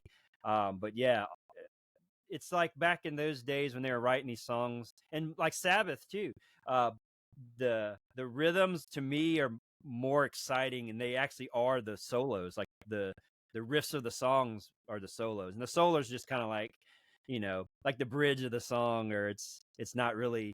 It's not the verse or the chorus. It's just like, the solo's a filler. Like, let's get back to that crazy, riff thing. But that's awesome, that you've worked and nailed some of that stuff, because a lot of the videos of you playing with the band as a newer member, like all the rhythms are like spot on. It's awesome. So Thank you. Good job. You're Thanks practicing, a lot. and your ability shows quite a bit. Hopefully we'll get to see that you are doing gigs on the East Coast. Something in the southern part here would be nice to Now see just a eventually. little further south. We got to get down there. just a little bit A further, little yeah. bit further. And we can hit all the Mediterranean restaurants. You can tell me if their Oh, hummus yeah. is like legit. And you'd be like, no, this is horse shit. Don't give me this. I don't want that. Let me get in the kitchen and say, well, this is and this and this is wrong. So do you have, Shani, with the Maidens, do you have certain songs that stand out that you enjoy playing? Obviously, y'all have a blast playing together. So obviously the entertainment chemistry, you might call it, is spot on. Do you have certain songs you like more? They all sort of find that spot for you, or? I really like Flash of the Blade. I don't know why. I just like I love that that one song. too. I just love when we do it. And I don't know if I love playing Run to the Hills because it's the last song. So I enjoy it too, but you can largely because it's such a crowd pleaser, yeah. People do want to hear that song. But yeah, and obviously I love Prisoner and I love Wasted Years because I get to show off there. But no, I love most of the songs kind of like the same. I don't have a specific preference. I don't. Right on. I'm not a fan of Infinity Dreams. Infinite Oh, Dreams. yeah, I like that one. Okay. Yeah, the Seventh Son stuff was much more guitar synthy oriented. It was cool, but yeah, Oh, being a guitar shredder, that is an what? amazing album. That amount. Oh no. Hey, it's one of my personal favorites. Okay. But the synthy direction with the guitar synths, as a guitar player, I'd never like for me playing guitar. Somewhere in time definitely is at the top. Just that's where I sort of cut my teeth learning. Wasted years. What guitar player doesn't know how to play that intro? It's like the new Stairway to Heaven. If you're of certain 80s age or newer age, generation. yeah, I'm that saying riff that, is by the your way, not like as far as the music, but more about how it is when you perform these songs live. Um, so an Infinite Dream, Dreams always feels to me a little bit like I'm not exactly sure. Like I'm probably just needing to stand here and play those really long harmonies, and it always feels like also in with the audience response, this song makes me feel a little bit awkward when I play it on stage. I'm not sure why, but as far as the music, there are songs I like better, but yeah. That song. There's some space in that song. It. I mean, I kind of see what you're saying from it. I don't want to say it where I'm judging it, but it feels different. That song does have a different feel from I mean, to Kirsten go doesn't care. She just hangs out. Oh right, yeah, right, right, right, I'm ripping my air guitar back there. I'm doing air guitar, air bass, sometimes air drum. I'm right. rocking out, no matter what Yeah. y'all doing. And I mean, to be honest, we're Oh, like nitpicking the actually, Mona that was the Lisa one. here. Was that the one with the cable? Oh, what I stepped on my cable and yanked it out of the No, microphone. no. Was that the one that you untangled our Oh my? yeah, I think so.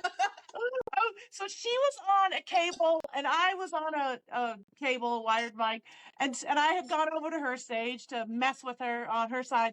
And then when I came back, she's playing and she's like look motioning like without using her hands, like look at the floor, and I could see our cables were like this, and it was not a tiny stage. It was covering some ground. So then I had to, like, it's so Spinal Tap. I'm walking back middle of the stage, and I've got, like, she's playing, everyone's playing, and I'm like, like untwining things, and then I twined it the wrong way, and then I had to redo. And I see that's like so normal. But I will say, I got it finally in the nick of time, pulled out before I could be like singing again. Yeah. No, it was almost a disaster. It was a total Spinal Tap. Right. Total Spinal Tap. And the next stop was at Guitar Center for like the Sennheiser wireless vocal Yeah, I mic. have a wireless, but yeah, I didn't bring it. No, it was actually my wireless that was cutting out Ah, That's right. that show, so I moved to the cable, yeah. and then it happened. Well, So shout out wireless companies. We need an there endorsement you here so we go. There avoid you these go. Spinal Tap moments, or not. Get a cable company that Actually, wants more I, Spinal I Tap I was moments. reading about it later. It was interesting.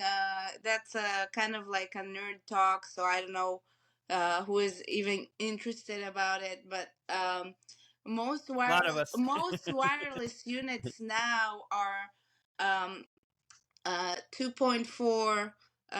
What is that? Gigahertz. Yeah. So and that's also the frequency for Wi-Fi, and there's lots of board interference that can Mm. happen, and that's probably why I was having a couple issues on a couple shows. But there is a wireless units now that work on like 5.8, which is not as prone to interference, which is cool. Yeah. We'll try Every that. few years, the bandwidth, the frequency range gets like overrun with so many devices. So they've like every few years, like I guess it's like the FCC or something governs this. Like the companies have to changing and going up frequencies and going into bands that there's not as much conflict. Um, and it's like, well, eventually going to run out It's of weird. frequency. So most stuff now, it has like silent switching, and it's been a while since I've been in that industry like every day. But it's like multiple frequencies, and it's constantly like, without you hearing it, picking like the strongest signal and stuff like that to route it directly. But you're always going to have that Spinal Tap moment with the wireless where the airplane, you know, the I don't know what you call it, the guy in the airport that's talking, the control tower. Yeah, I just failed my Die Hard 2 moment in the control tower. They talking to the planes.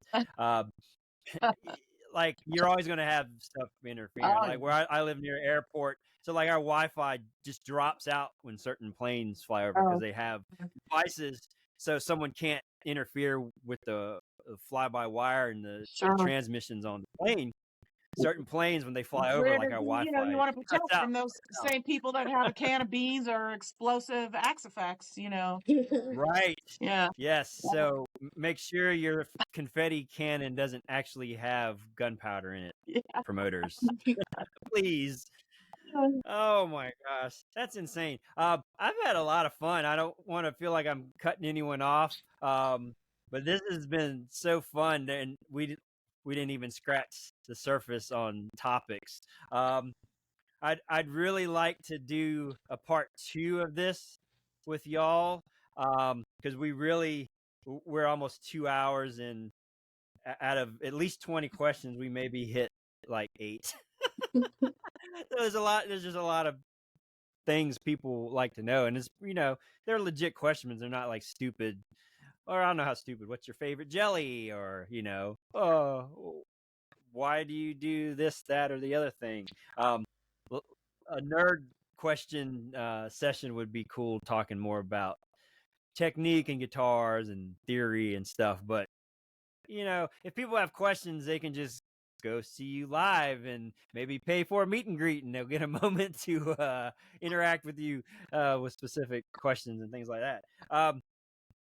Just here towards the end, Shani, do you have like favorite musicians? A lot of people like to say, well, what influences you? What do you listen to make you, quote, a badass? Someone wants to know what makes you a badass. It's, well, That's being the cat. my friend. She's not objective.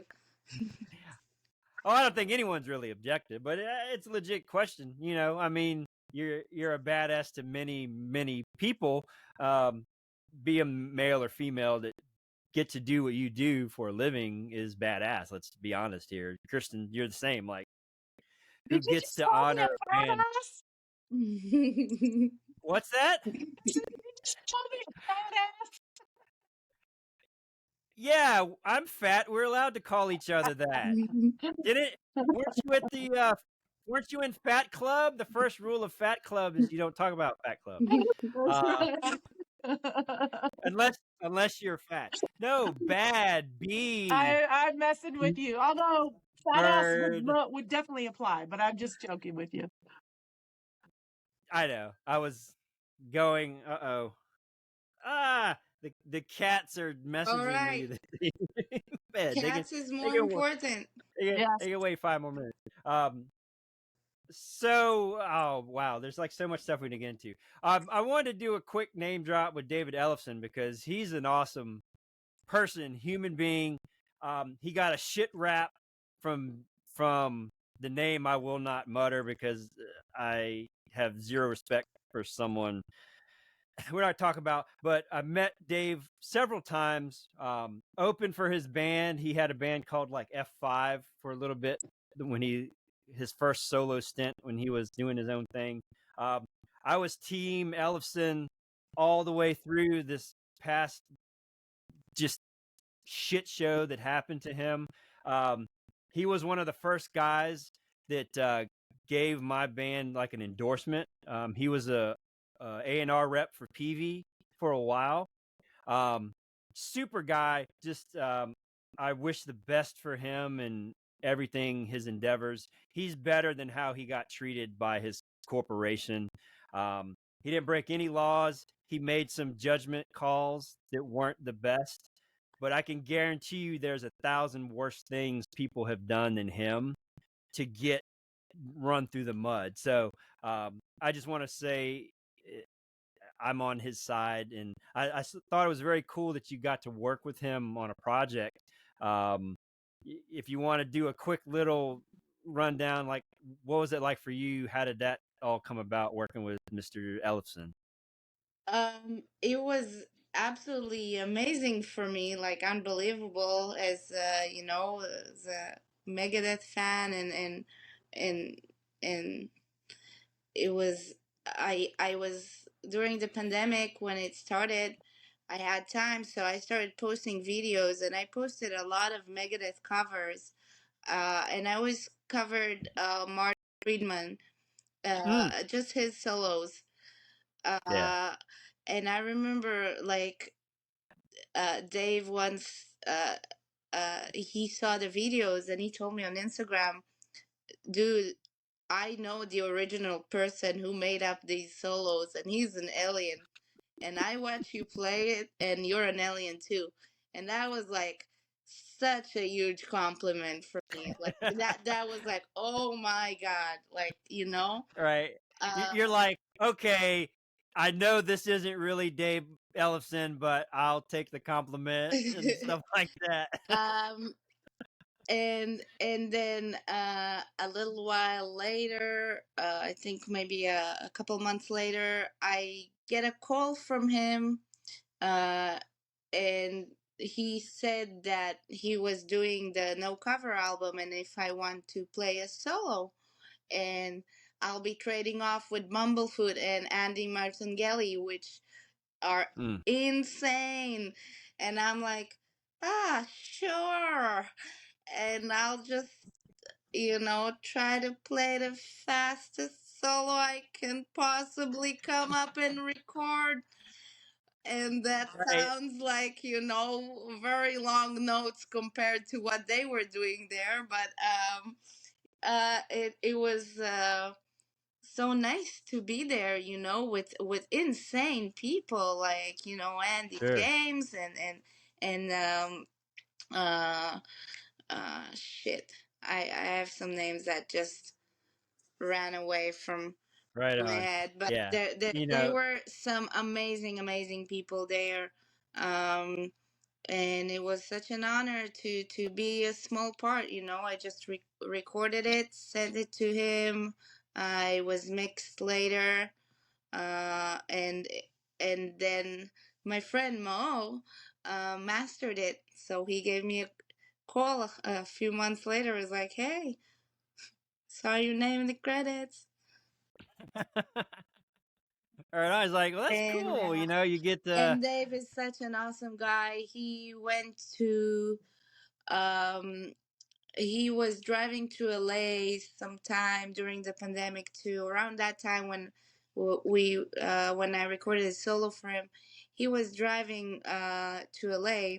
So, and he stopped in Vegas, and we met and we sat for like a couple hours, and we talked about he told me some of his uh, fun times way back with Megadeth and Judas Priest, and it was so nice. He was such a nice and decent guy that I agree about everything you said earlier with that whole story. Like, I don't think people should have slayed him like they did.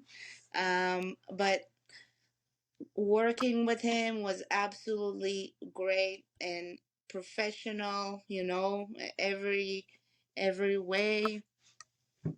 And then there was another they they had a thing called Schools Out, which was supposed to give lessons to children that were displaced from their schools because of COVID. So, like the Ellefson uh, Youth Foundation was organizing it and donating instruments and stuff like that. Um, and I was uh, like supposed to be part of it, but I mean, I never ended up teaching anyone, so I guess it never happened. Or Yeah, I mean, a lot of things got pretty chaotic for a while, and this was probably after this stuff with him went down. Um, do you speaking? You just mentioned teaching, and I hate to sort of throw this at you, but do you do any teaching? Like, do you teach lessons? Do you have something? Because a lot of people again want to know about your style and playing. Is that something you do, or have you ever thought about being a guitar uh, teacher? yeah, I was a guitar teacher for kids for 8 years, full time, 8 hours a Wow. day, and I'm done. uh, Right on. It's like, I'd rather have cats. Dealing with kids is not for me. Hey, um, yeah, I did teaching in Israel for a long time, and Right on. right now I rather focus on performing um and being creative, with music. Cool, cool.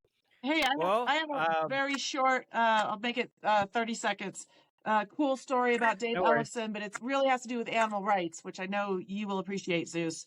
For sure. Back in the 90s, I used to work for an animal protection organization called the Ark Trust, and they used to produce this annual award ceremony called the Genesis Awards, where they honor people in the major media who highlight animal issues. And this is the time when Countdown to Extinction was out. Hmm. And I worked for this organization, and this was a big award ceremony. It aired on Discovery Channel and then later on Animal Planet for years. And anyway, they won. Megadeth won for the song Countdown to Extinction because it's very anti-canned hunting theme in the song. Right. And so, and I was already a metalhead. I mean, I'm the one who nominated the song. And so Dave and Marty came to the award show, to the award What? ceremony, and I got to meet them, and I was just like, anyway, that's my story. Wow. Yeah, I do Well, you applaud. just had to tell that story, right? Had It's to. all about you, always you. I'm It's all over that you. Right, story to I just just like love had all over to you. bring it well, back to you. right. Well, she just wanted to be a part of the cool kids because we all had our Dave Ellefson story. She's like, oh yeah, well, guess what? Marty Friedman was also in my story. So, bleh. But he's awesome. They did one of the big festivals over in the UK or Europe, and Marty came on. It's like, wow, that's, you know what? I'll set through all the politics and things I don't like at all about the leadership of that group to be able to see like Marty Friedman, because he's awesome. Like Shani, when you said he was described as an alien, and it was his style and where he came from, bringing to me it's that Middle Eastern thread of chords and scales. Um, if you haven't ever checked out Cacophony, that was his first instrumental group with Jason Becker, who, if you don't know, Jason Becker has ALS and is And still still making music. writing Yep. music. Right, and was an amazing guy. He did, I think it was Skyscraper, one of the David Lee Roth albums he had played on. But Cacophony was Marty Friedman and Jason Becker's solo project. Do you want to talk about some crazy? So, like, everyone sort of knew Paul Gilbert and Racer X and Yngwie. Next level playing from that Cacophony album they did. Like, when I was a kid, I somehow had that mixed in with my Justice for All album and my John Denver. Somewhere in Time album and my John Denver, and also Neil Diamond and some Kenny Rogers. But that tape, I like wore the writing off of the cassette. You talk about having a Discman, a CD Walkman. Cacophony was something I just went back to, and I could never play any of those songs. Even now, if I like tool shedded and it's like I gotta slow this down and learn, I still couldn't play it. but then seeing him at the level of like Megadeth and watching him attain stardom, and now he like lives in Japan and he's like huge over there. He's like the Michael Jackson of metal now in Japan. Is great. He's like one of those guys. Real quick story was like he was at NAMM one year, and he was the only person I was like, I'm like too ashamed to even go up to him. I was like, I'm just gonna sit here, and I took a picture of him. And I was like, that's it. Like you don't. It was like staring at the sun to me. It's like, well, you don't walk up to the sun like you're on the sun's level and be like, hey, how's it going? It's like, nope, I'm just gonna sit here and be like, that's fucking Marty Friedman right there. God damn. That's the best NAMM story I ever had or will have, I'm sure, you know. But just amazing, you know, that's so cool that these people are consistent, you know. We didn't talk about, well, we're gonna discuss this and this ahead of time for so much. And just to know these people almost, they don't have bad days, it seems like. I'm sure they do, but when it comes to fans and on y'all's level peers in the industry, that they're consistently nice and cool people is so awesome. We love it. So thank you for both of you for sharing those stories about these guys that I think are so underrated in the metal community and music in general, in the States here anyway. I know other countries respect these guys more, but nobody's gonna ever, I think, do like what Marty Friedman did. And for bass players with David Ellefson, he's on the level of like Steve Harris, you know, of Geddy Lee, Cliff Burton, to people that know him, Rob Trujillo. Like bass players are like,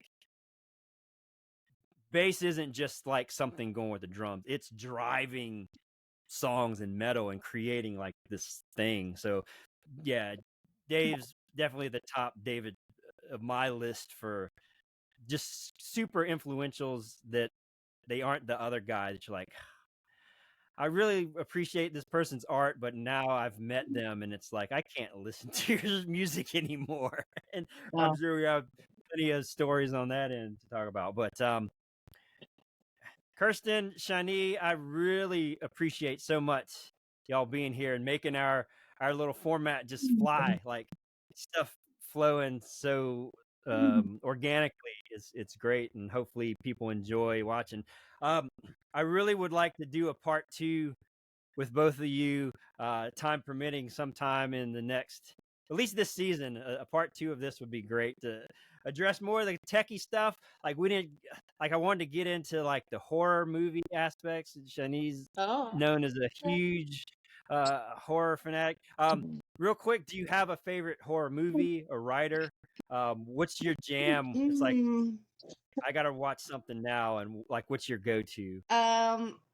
Well, my top 2 highest rated movies of all time are one is called Little Necro Red, and that is just the goriest movie I've ever seen. But Yeah, but it's just like so beautifully done, and like I loved it. So that's a good movie. And actually, like, the movie description said the goriest movie you will ever see, and I was like, oh, that's kind of pretentious. I'm gonna watch it. sign me up. Well, they did not lie. I was like, damn. And another one is called like it's got a weird name, Ratu, Hitmu, Ilmu, or something like that.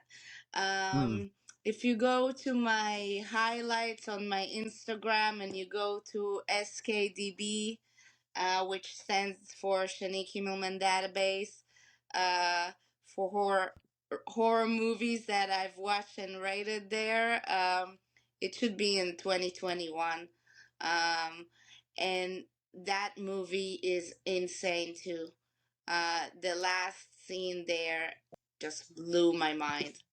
Like, don't even watch the whole movie, just watch the last scene. skip to the end. So that link is on your Instagram page. Well, I used to. It's kind of dead by now, but I used to for like 2-3 years. Rate all the horror movies that I watch on my Instagram stories. Okay. From 1 to 10, and horror movies only, and then it's all still there because I put it in my highlights. So Cool. Right on. Definitely have to check that out. So just here wrapping up, if people want to get a hold of you, follow you, message you for business or anything professional, or give them Dave Ellefson. Kirsten's email. I give him Kirsten's email. And then give him Shani's phone number. Right, which she probably won't answer if she knows who you are. So, what's the best way for people to follow you and learn more about you? Basically, anything you want to share, social links, anything like that. Just Instagram and Facebook, is what I usually post. If I have some fancy video or something, I'll post it on my YouTube channel. But yeah, Instagram and Facebook are Right on. And Kirsten, if people want to get a hold of you, what are your links for anyone interested? Well, hashtag anal probe. No, I'm kidding. That was for Shani because she's an alien. Is that .org or what is that? .biz. Yes, .biz. Analprobe.biz. What am I? I don't even know. I'm Kirsten _Rosenberg on Instagram. I'm new to Instagram. All right. Right. So everyone needs to go follow Kirsten and Shani. Help me out. Help out a newbie. And then Facebook. Get these numbers up. On Facebook there. I'm there too. I also wanted to mention, speaking of social media, that Kirsten became not only one of my favorite people, and a bandmate and a friend, but thank you, everybody. But we have like certain times of the day that are for meme exchange. And the meme exchange is being done from a very certain room in the house. We're very regular, let's just say. But let's just say certain things have synced up since you've been bandmates. Yeah. But our whole relation, our whole dialogue, our point of reference, everything, it's exchanging, videos, reels constantly. Just that's it. The fact that you both have there's like no conversation at all, which I love. Just memes. Yeah. Memes and that person, look at it. The other person's like, we're having that moment. Yeah. Or she's driving the van and then she's like, "Are you sending me memes?" Of course, right. I know what she's doing. She's giggling back there. Well, we don't endorse memeing and driving. That's right. So let's throw that PSA out. But again, my face hurts from laughing. Like, I don't know if you can see. Oh yeah, me too. Like I paint on the bags and I paint on the gray just so I look more like institutional. My glasses don't have lenses. No, they do. I wish they didn't. But wow, such an awesome time. Thank you both for sharing your Saturdays, which are rare for a pro touring band to have a Saturday off. But if anyone wants to catch the Iron Maidens live, there are tons of shows being posted.